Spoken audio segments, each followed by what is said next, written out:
warahmatullahi wabarakatuh. Perkenalkan, nama saya Rika Ferdina dari kelompok 1 Supervisi Pendidikan. Saya di sini akan menjelaskan sedikit tentang prinsip-prinsip supervisi pendidikan, yaitu prinsip fundamental. Pengertian prinsip adalah suatu pernyataan fundamental atau kebenaran umum maupun individual yang dijadikan oleh seseorang atau kelompok sebagai sebuah pedoman untuk berpikir ataupun bertindak.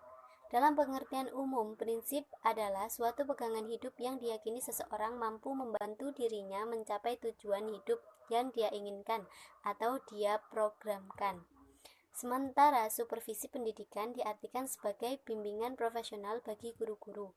Bimbingan profesional yang dimaksud adalah segala usaha yang memberikan kesempatan bagi guru-guru untuk berkembang secara profesional agar lebih maju lagi dalam melaksanakan tugas pokok, yaitu memperbaiki dan meningkatkan proses belajar murid-murid.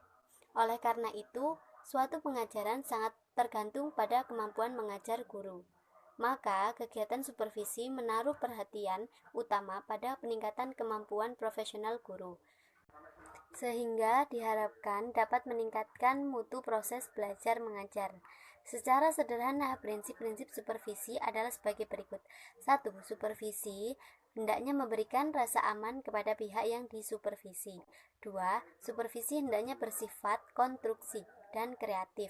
3. Supervisi hendaknya realistis, didasarkan pada keadaan dan kenyataan sebenarnya. Yang keempat, kegiatan supervisi hendaknya terlaksana dengan sederhana. Yang kelima, dalam pelaksanaan supervisi pendidikan terjalin hubungan profesional, bukan didasarkan atas hubungan pribadi. Yang keenam, supervisi hendaknya didasarkan pada kemampuan, kesanggupan, kondisi, dan sikap pihak yang disupervisi. Yang ketujuh, supervisi harus menolong guru agar senantiasa tumbuh sendiri, tidak tergantung pada kepala sekolah. Kegiatan supervisi sebaiknya dilakukan secara berkala, misalnya 3 bulan sekali, bukan menurut minat dan kesempatan yang dimiliki oleh supervisor. Suasana yang terjadi selama supervisi berlangsung hendaknya mencerminkan adanya hubungan yang baik antara supervisor dan yang disupervisi. Tercipta suasana kemitraan yang akrab. Hal ini bertujuan agar pihak yang disupervisi tidak akan segan-segan mengemukakan pendapat tentang kesulitan yang dihadapi atau kekurangan yang dimiliki. Untuk menjaga agar apa yang dilakukan dan yang ditemukan tidak hilang atau terlupakan, sebaiknya supervisor membuat catatan singkat berisi hal-hal penting yang diperlukan untuk membuat laporan. Dijelaskan bahwa prinsip-prinsip supervisi pada dasarnya sebagai berikut. 1. Prinsip fundamental, yaitu prinsip yang berlandaskan pada nilai-nilai luhur Pancasila dan agama. Pancasila merupakan dasar atau prinsip fundamental bagi setiap supervisor pendidikan Indonesia, bahwa seorang supervisor haruslah seorang Pancasila sejati. Prinsip adalah suatu pernyataan fundamental atau kebenaran umum maupun individual yang dijadikan oleh seseorang atau kelompok sebagai sebuah pedoman untuk berpikir atau bertindak.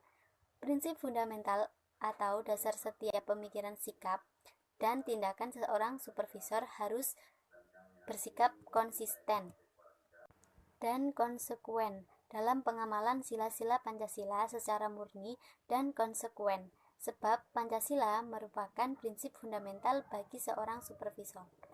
Selanjutnya akan disampaikan oleh teman saya. Terima kasih. Wassalamualaikum warahmatullahi wabarakatuh. Warahmatullahi wabarakatuh.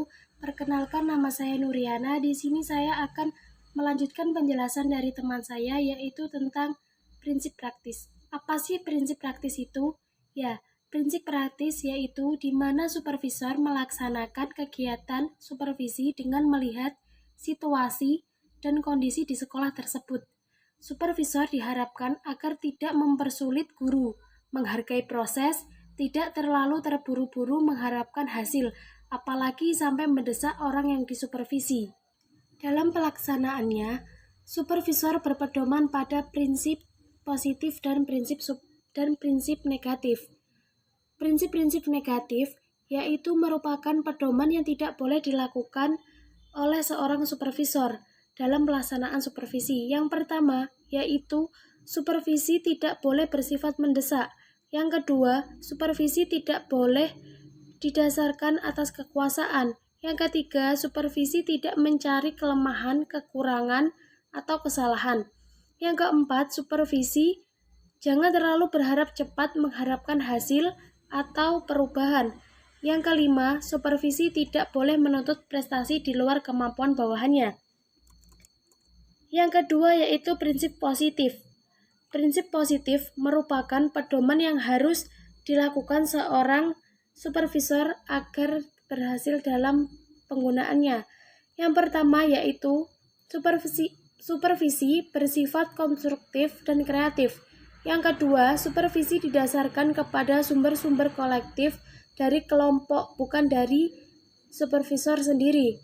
Yang ketiga, supervisi harus dilakukan berdasarkan hubungan profesional, bukan berdasarkan hubungan pribadi. Yang keempat, supervisi hendaknya progresif, tekun, sabar, tabah, dan tawakal. Yang terakhir, supervisi harus jujur, objektif, dan siap mengevaluasi diri sendiri demi kemajuannya. Sekian dari saya, kurang lebihnya saya mohon maaf. Wassalamualaikum warahmatullahi wabarakatuh. Assalamualaikum warahmatullahi wabarakatuh. Perkenalkan, nama saya Risma Faridotul Habibah dari kelas Supervisi Pendidikan I. Di sini saya akan melanjutkan penjelasan dari teman saya yang bernama Nuriana, yaitu tentang aplikasi prinsip-prinsip dari supervisi. Pengaplikasian prinsip-prinsip dari supervisi dapat dilakukan dengan cara sebagai berikut. Poin yang pertama yaitu pengajaran berpusat pada siswa.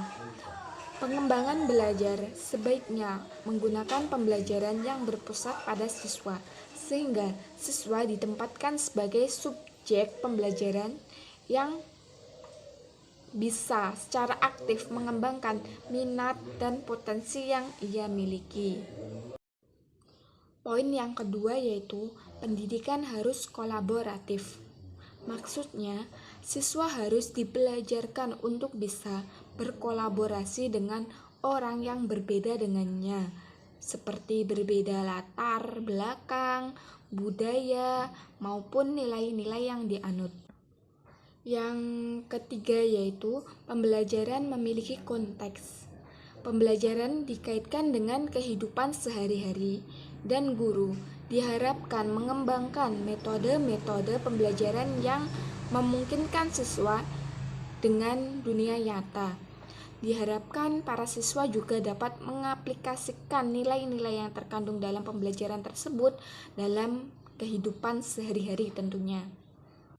Yang terakhir, sekolah terintegrasi dengan masyarakat. Dalam upaya mempersiapkan siswa menjadi warga negara yang bertanggung jawab, sekolah sebaiknya memfasilitasi siswa untuk terlibat di lingkungan sosial, seperti siswa dapat terlibat dalam berbagai pengembangan program yang ada di masyarakat. Sekian yang dapat saya sampaikan, kurang lebihnya mohon maaf. Wassalamualaikum warahmatullahi wabarakatuh.